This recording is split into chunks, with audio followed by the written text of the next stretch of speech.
Nizere ko mwese aho muri mumeze neza. Uyu munsi wa none ubu ngubu turi mu minsi ya mbere y'umwaka wa 2025. Murabizi neza ko ubu twamaze kugera mu mwaka wa 2025. Niyo mpamvu rero buriya uko twinjiye muri buri mwaka, buriya buri muntu uko yinjiye mu mwaka, burya ngo hari abanzi abagiye kugira biyongera kuba yari afite mu mwaka avuyemo. Icyo kintu burya nacyo mukimenye. Niba wenda tuvuye muri 2024 irangiye ejo bundi tukaba twinjiye muri 2025, bivuze ngo abanzi wari ufite muri 2024 bagiye kwiyongera. Burya tugeze muri 2025, ni ukuvuga ngo hari abanzi bagiye kwiyongera ku mubare w'ababandi wari ufite muri 2024. Icyo ukwiye gukora rero ni iki? Ndagira ngo utege amatwi iki kiganiro kuva gitangiye kugeza kirangije. Ukuvuga ngo iki kiganiro kirajya kurangira umaze kumva neza uburyo ushobora kwihanangiriza cyangwa se kwirukana abanzi mu buzima bwawe, kandi bitagusabye kugenda gurwane nabo mbega ngo mwirwe muterana amagambo. Oya, wowe ukabikora nyine wipoweye pe. Wipoweye nyine ugaragaza ko mbega nta mahano ufite, mbega ku buryo umwanzi wawe anakubona akavuga ati sha nanjye ndagutinye pe. Ibyo nibyo shaka. Rero tega amatwi iki kiganiro, ariko mwibutse kureba aho hasi ko wamaze gukanda subscribe kugira ngo umuryango wa Niramba TV waguke, kugira ngo nyine ibiganiro bijye biza ari byinshi cyane. Tugiye kurebera hamwe igitabo cyangwa se n'inyandiko mbega iba yarakozwe n'abantu b'abahanga, noneho abo bahanga bakandikamo mbega uburyo ushobora kurimbura umwanzi wawe cyangwa se kumuhashya, ariko bitagusabye kugenda ngo murwane cyangwa se muterane amagambo mbega bya bindi by'abasivili.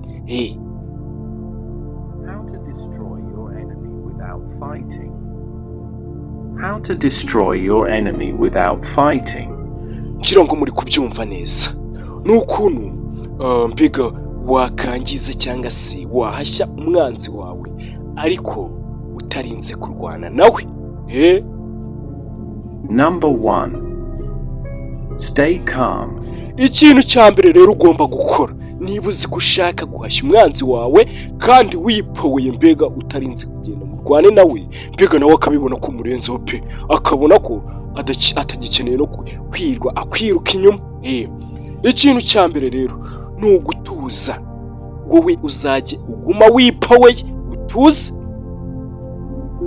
Don't let your enemy see you upset. The main thing a bully wants is to get a reaction from their target. Buriya ngo ikintu kiboneka hariya muri kiriya kintu cya mbere tubonye ngo kuguma mbega witurije wipoweye, buriya ngo ntugatume umwanzi wawe abona ko urakaye, cyangwa se mbega akabona ko utameze neza.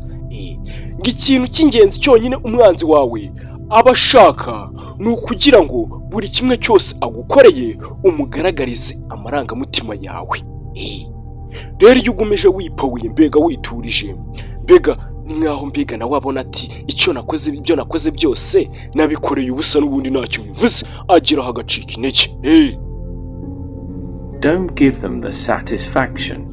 Ikindi buriya ntugatume cyangwa se ntugahe umwanzi wawe mbega ku buryo abona ko yishimye mbega ibyo yakoze bimunejeje. Ni ukuvuga ngo iyo wipoweye abona ko ibyo yakoze nta na kimwe mbega gisobanuye ikintu mbega yashakaga, abona ko ibyo yari yagambiriye atabigezeho, mbega aba mbega ari wa muntu uri unsatisfactory cyangwa se wa muntu mbega udashimishijwe cyangwa se utanyuzwe n'ibyo yakoze. Staying calm and cool lets the bully know that they have no power over you. Umva ikindi kintu nanone buriya ngo kuguma witurije mbega uri kuru, uri kamu, mbega wipoweye wumva uri mu mutuzo, ngo buriya byereka wa mwanzi wawe ko akwiye kumenya ko nta bubasha gufiteho.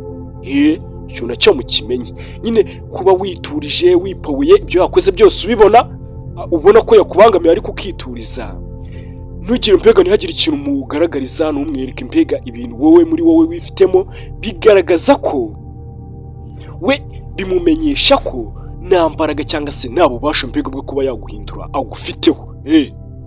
Number 2. Look them in the eye. Ikintu cya kabiri rero, tuvuye ku cya mbere tugeze ku cya kabiri. Ikintu cya kabiri ugomba kumenya nuko buriya ngo kureba mu maso y'umwanzi wawe, buriya ngo ni ibintu mbega bigufasha kuba wamutsinda, wamuhashya kandi mutarwanye. Mbega kwa kundi uhura nawe, mbega iyo umurebye mu maso mbega ukabona ko mbega ukamureba mbega uhagaze bwuma, icyo gihe buriya nabyo hari icyo mbega byongera cyangwa se hari icyo we bigufasha. This sneaky psychological tactic can be very disarming.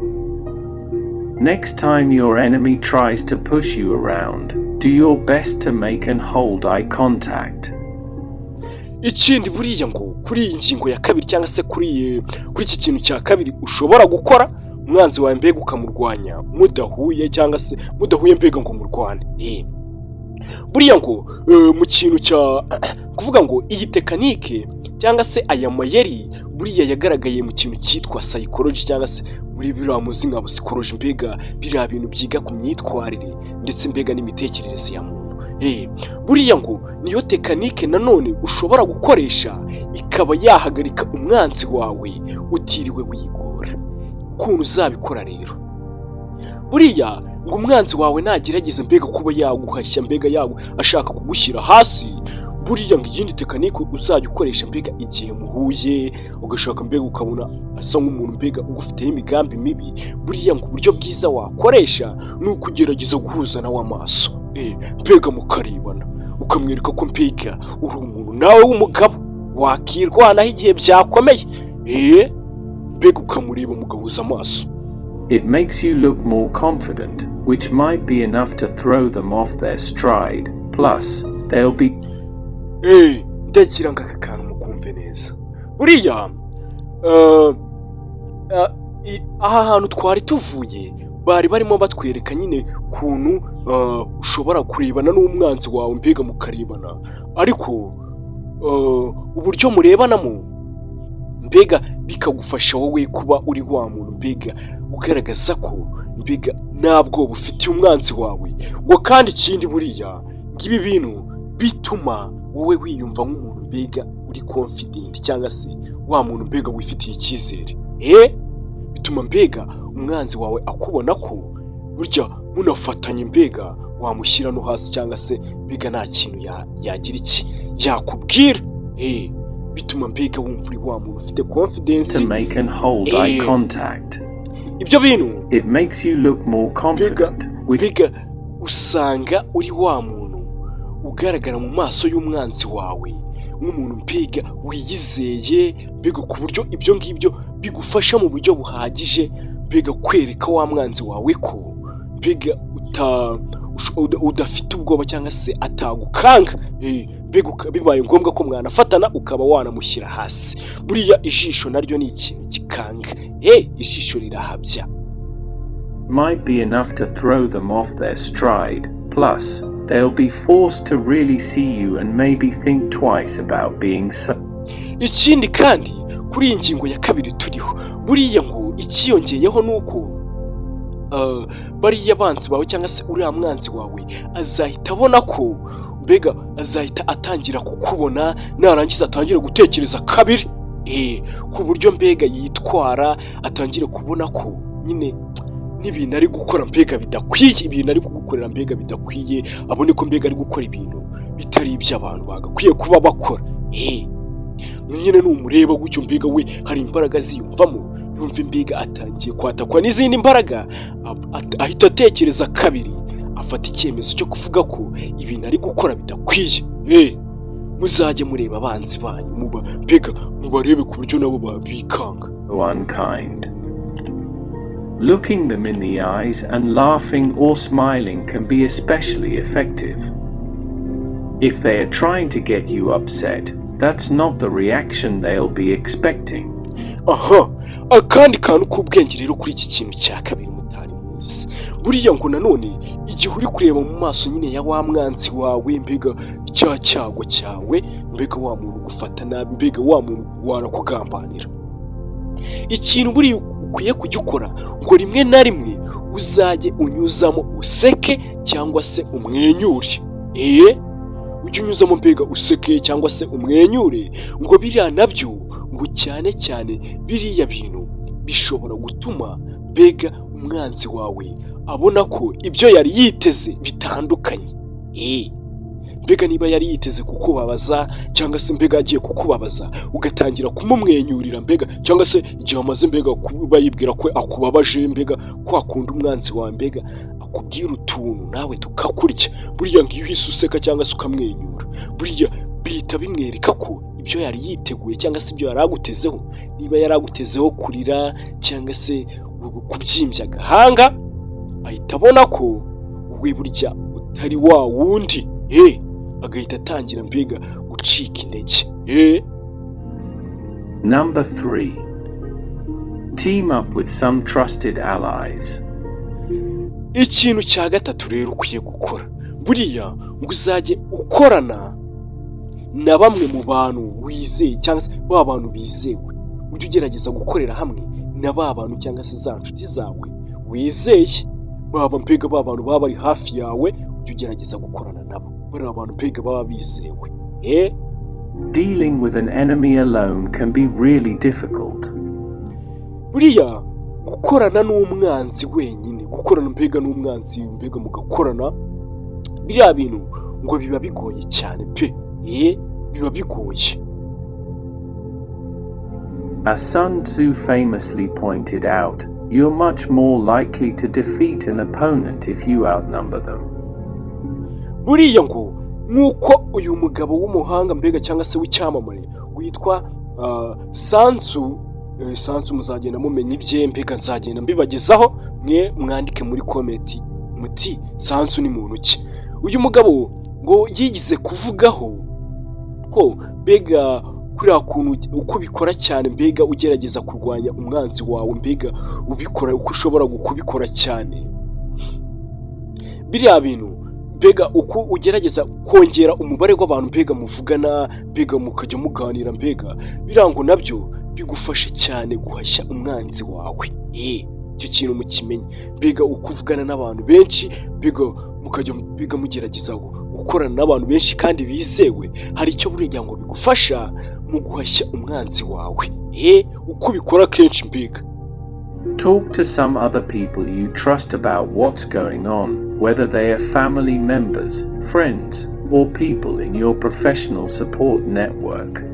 Ikindi kandi buriya ngo gerageza cyangwa se gerageza ujye uvugisha mbega cyangwa se ujye uganira na bari abantu bandi mbega wizera, bashobora mbega ubabaze ikiri kujya mbere, bashobora kuba ari bari abantu bo mu muryango wawe mbega aba family members, bari abantu mbega uba ufite mu muryango mbega wawe, ndetse kandi bashobora no kuba ari inshuti cyangwa se ari ba bantu mbega muhuriye ku kazi kamwe mbega mukorana tu, bari abantu mbega mukorana mu kazi ka buri munsi kawe mbega k'umwuga wawe mbega akazi ukoramo, ujye ugerageza uganire nabo, nabyo byagufasha guhashya umwanzi wawe. If your enemy sees that you have a bunch of other people in your corner, they are more likely to back down and leave you alone. Ikindi buriya kuri iyi ngingo ya gatatu, buriya ngo iyo umwanzi wawe abonye ko ufite abantu benshi mbega bari iruhande rwawe mbega muvugana, abantu mbega ukabona umuntu mbega akunzwe n'abantu benshi baraganira mbega byacitse, buranga iyo umwanzi wawe abibonye ngo niko agenda atangira gusubira inyuma, hanyuma bikarangira akwihoreye akavuga ati reka mwihorere, n'ubundi ndabona afite abantu benshi bamushyigikiye, reka mureke azagwa ahandi. Uri kubyumva neza? Number 4. Build yourself up instead of bringing them down. Ikintu cya kane buriya rero, ikintu cya kane ngo buriya ugomba kwiyubaka wowe ubwawe aho kugira ngo uharanire gushyira hasi umwanzi wawe. Uri kubyumva neza? Buriya ngo kwirwa wiruka inyuma y'umwanzi wawe ngo ndamushyira hasi, oya, ahubwo wowe gerageza wiyubake, wizamure wowe ubwawe, biriya mbega ubyihorere ibyo kwirwa uvuga ati biga reka mutega kangaka kazamuhitana, oya, ahubwo wowe shaka ukuntu watera imbere, wakiteza imbere. Disappoint them by being the bigger person. When you lash out at your enemies, it shows that they've gotten to you, which means they've won. Buriya ngo nyine kwa kundi mbega udisappointinga cyangwa se kwa kundi ugerageza gutungura umwanzi wawe mbega binyuze mu kumwereka ko uri umuntu ukomeye mbega ukamwereka ko mbega uri umuntu mbega hari ukuntu nyine ukora noneho wakomeza kwitera imbere wowe mbega ukagaragara nk'umuntu ukomeye mbega bigasa nkaho uri kumuca intege bitewe n'ibintu mbega umaze kugeraho. Buriya ngo umwanzi wawe ugomba kujya umutungura ukamutenguha ariko binyuze mu bikorwa byawe ukora ukamwerekana mbega ko uri umuntu ukomeye.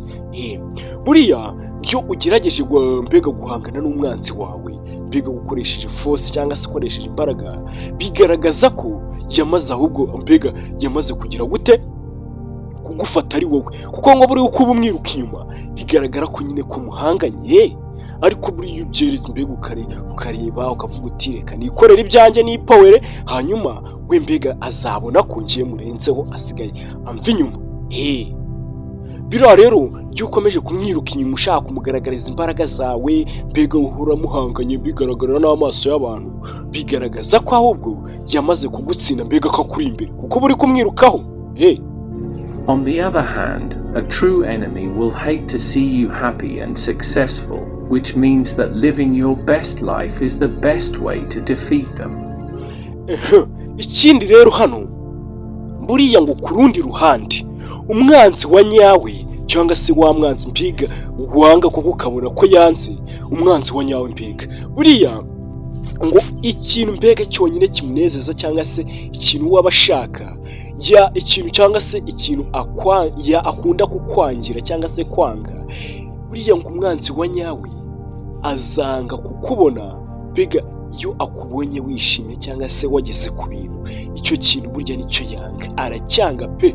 Iyo akubonye wishimye mbega cyangwa se mbega uri kugaragara nka wa muntu utangiye gufata ku gafaranga icyo kintu buriya ngo umwanzi wawe yanga. Ngibyo ari byo bisobanuye ko mbega kubaho ubuzima bwawe mbega wowe wifuza mbega ubuzima bwawe bwiza niyo nzira nziza yo guhashya umwanzi wawe. Ukomeza kumwereka ko mbega wowe ukomeje kuzamuka utera imbere ugera ku bintu bigiye bitandukanye ibyo ngibyo nibyo bigufasha kurwanya umwanzi wawe kuko agira ngaho akabona ko mbega umurenzeho wateye imbere mbega akabona n'ibintu umaze kugeraho atabasha kubisenya. A few ways you can do this include uburyo bwonyine cyangwa se uburyo bwiza buke cyangwa se mbega inzira nkeya ushobora gukoresha mbega kugira ngo ugere kuri ibi bintu harimo ibi bikurikira. Focusing on self-care. Do things that you find enjoyable, relaxing and fulfilling. Buriya ugomba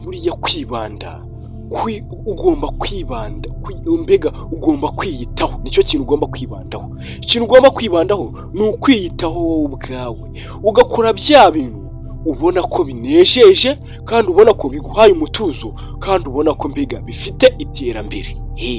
Bya bintu mbega wowe ukora ukabona ko uri kwiyitaho. Icya kabiri uri kubibonamo umunezero. Ikindi biri gutuma mbega wumva uruhutse kandi ikindi biri gusatira inzozi zawe. Spending more time with friends and other people who lift you up instead of bringing you down. Ikindi buriya ngo mujye mutakaza umwanya munini ushoboka mbega wa mwanya mbega igihe cyawe kinini ujye ugitakaza ngo uri kumwe n'inshuti zawe ndetse n'abandi bantu bagerageza kukuzamura aho kugira ngo ubu uri kumwe n'abari abantu bagusubiza inyuma. Ibyo bintu mubyumve hari abantu buriya bakuzamura hari n'aba bantu ariko baba bashaka kugusubiza inyuma. Making a list of your strengths and positive qualities. Ikindi kintu ugomba gukora wowe ukomeje kunega amatwi muri iki kiganiro, ikindi kintu ngo uzagerageza gukora urutonde rw'ahantu ubona ufite imbaraga cyangwa se ahantu uri kuzamuka cyane ndetse ukore na liste cyangwa se urutonde rw'ibintu ubona biri kukuranga byiza. Mbega ugerageze urebe ati ahangaha mbega ndi gutera imbere yego ndi kubibona noneho nurangiza ukore na liste igira iti ahangaha mbega ibintu biri kundanga byiza ni ibi ngibi, bigaragaza ko ndi mu nzira nziza ni ibi ngibi. Repeating an empowering mantra to yourself. Example, I am fierce. I am powerful. I am unstoppable. Ikindi kintu buriya nanone ukwiye gukora wowe, ngo uzajye usubiramo amagambo mbega aguha imbaraga uyiyaturiraho wowe ubwawe, amagambo mbega agaragara nk'aho ari kukugira umunyembaraga, ujye mbega uyiyaturiraho, mbega usa nk'uri kwibwira mbega mu magambo makeya. Buriya ngo uko mbega ugerageza kubivuga nanone hari ikintu mbega byongeraho mu iterambere ryawe. Urugero ahangaha batubwiye urugero, buriya ngo ushobora nko kuvuga ngo mbega ndi umuntu mbega utinyitse, cyangwa se ukavuga ati ndi umuntu mbega w'igihangange, cyangwa se ukongera ukavuga uti ndi umuntu udahagarikwa. Ibyo bintu bishobora kugufasha. Ngira ngo mumaze kumva neza uburyo ushobora guhashya umwanzi wawe, ariko utagiye mbega ngo wirwe ukimbirana nawe, cyangwa se mbega usanga mbega ibintu byabaye byadogereye, mbega ubona abantu bakoze intambara bari kurwana. Oya, biriya bintu ntabwo ari byo. Ugomba gukoresha uburyo bwiza ku buryo umwanzi wawe abona ko mbega uri kumushyira hasi, cyangwa se mbega utari muri ya mikino yo kwirwa akwirukaho, mbega akabona ko utanamwitayeho hanyuma agacika intege. Niko ugomba guhashya umwanzi wawe. Naho biriya byo kwirwa ngo umwiruke inyuma, mbega ugushaka kugaragaza ko uri umuntu ukomeye kuri we, mbega ukoresha n'imbaraga rimwe na rimwe ukanasesagura, mbega ukabishoramo n'amafaranga ngo ukunde umushyire hasi. Biriya ngo aba ari uguta umwanya wawe w'ubusa ndetse n'amafaranga yawe kandi yarakuvunnye. Ahubwo wowe ngo iteze imbere, mbega wiyubake, mbega ugere ku bintu bishimishije ku buryo nawe azakubona akavuga ati uzi n'ikindi, mbega uriya muntu ndi kurwanya ndi kumuziza ubusa, n'ubundi ntabwo turi ku rwego rumwe, reka mureke reka mureke azagwa ahandi. Rero mwebwe mwakurikiye iki kiganiro, mbibutsa kureba hasi aho ngaho niba mwayikanze ni subscribe, like ndetse na share. Mujye mugerageza byibuze niba urebye nk'iyi video, ugerageze uyisangize nk'abandi bantu nka batanu baba bahagije, kugira ngo dutere imbere, sibyo?